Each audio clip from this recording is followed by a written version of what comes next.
Yo soy Boris Berenson, durante muchos años me dediqué a la academia, soy historiador, me he dedicado a trabajar la historia, el psicoanálisis, la historia y la cultura. En los últimos años hice una reinvención de mi vida y me dedico ahora más a la divulgación de la cultura y de alguna manera a escribir y a trabajos dedicados a ensayos,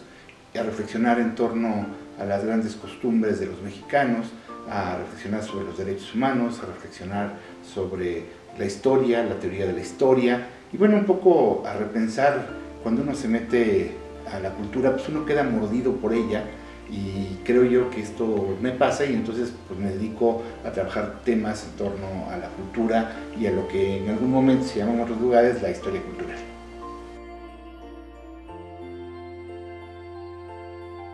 Bueno, mi primera responsabilidad, de la cual me siento, no sé si culpable o muy feliz, fue convencer a Paralelo 21 de entrar a este gran proyecto, que era encontrar un camino certero para acercarnos a don Miguel León Portilla de una manera cercana, lúdica, me atrevería a decir hasta la palabra cachonda, en donde don Miguel fuera esto. Ya convencido Luis Jorge Arnao, quien me acompañó en esta maravillosa travesía, la siguiente responsabilidad era no comprar ni filias ni fobias en torno a don Miguel, sino más bien que el amor hacia León Portilla se mostrara, lo cual pues fue muy fácil, porque la verdad creo que en México León Portilla es un ser muy amado, muy querido, muy respetado, también un ser muy polémico, como todo ser brillante, que se conjuntaron todos los amores en torno a él y se pudo producir un libro fantástico que retrata a León Portilla en la intimidad. Yo me atrevería a decir que, citando a la musa de la historia, que es Clio, es León Portilla Clio en la intimidad. Bueno, Tlamatini es un caleidoscopio, en el mejor sentido mexicano de los caleidoscopios, porque son múltiples miradas y múltiples colores, donde se juntan desde las más eruditas plumas como Diego Valadez, Concepción Company, la propia Ascensión Hernández de León Portilla, sin duda miembros de la Academia Mexicana de la Historia, y muchas figuras como Diego Prieto,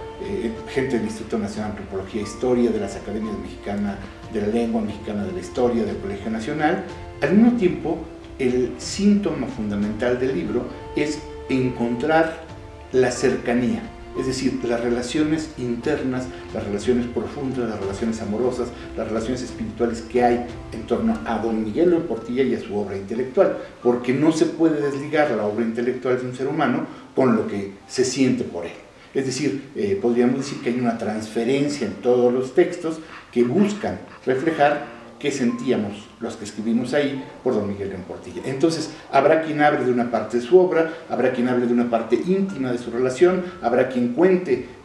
qué fue su trabajo en torno a él, y habrá quien simplemente le escriba un poema, como es el caso del maestro Natalio Hernández.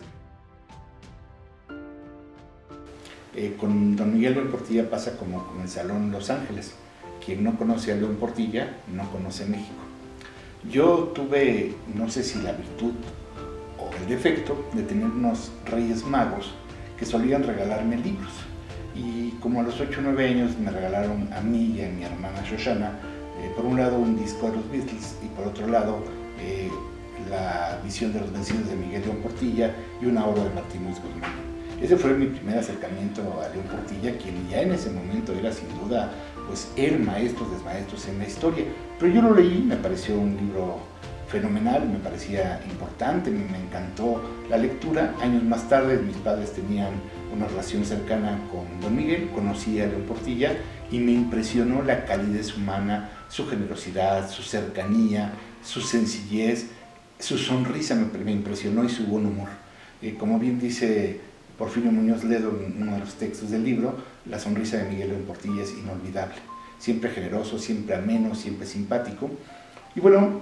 la vida me llevó por esos caminos ya marcados por los Reyes Magos y mis padres, y entonces decidí estudiar historia. Cuando decidí estudiar historia, pues sin duda era una obra obligada a la de León Portilla. Yo nunca me dediqué al México prehispánico, tuve dos grandes maestros, León Portilla, Alfredo López Austin, y sin duda me parece que años más tarde yo me dedicaba a la teoría de la historia, la Organización de Estados Americanos y la Universidad Nacional me permitieron coordinar un proyecto que era la historia de la historiografía de América en los últimos 50 años del siglo XX. Don Miguel se convirtió en un asesor fundamental de la obra junto a Leopoldo Sea, y de alguna manera don Miguel me hizo entender cálidamente y siempre presente que cómo se entendía la historia anglosajona y la historia iberoamericana, es decir, cuál era la cercanía de México con Estados Unidos y cuál era la cercanía con España. Debo decir, para cerrar mi cercanía, que he sido amigo de Marisa León Portilla, que fue mi compañera de generación, y quien me une a ella no solamente un gran afecto y un gran cariño, en el cual está evidentemente como eje don Miguel, y también Morelos Torres, quienes éramos una pequeña tríada en algunos momentos donde combatíamos y discutíamos sobre la historia, sabiendo que teníamos como telón de fondo a don Miguel León Portilla, a quien siempre recordaré como un ser generoso, amable y un gran maestro.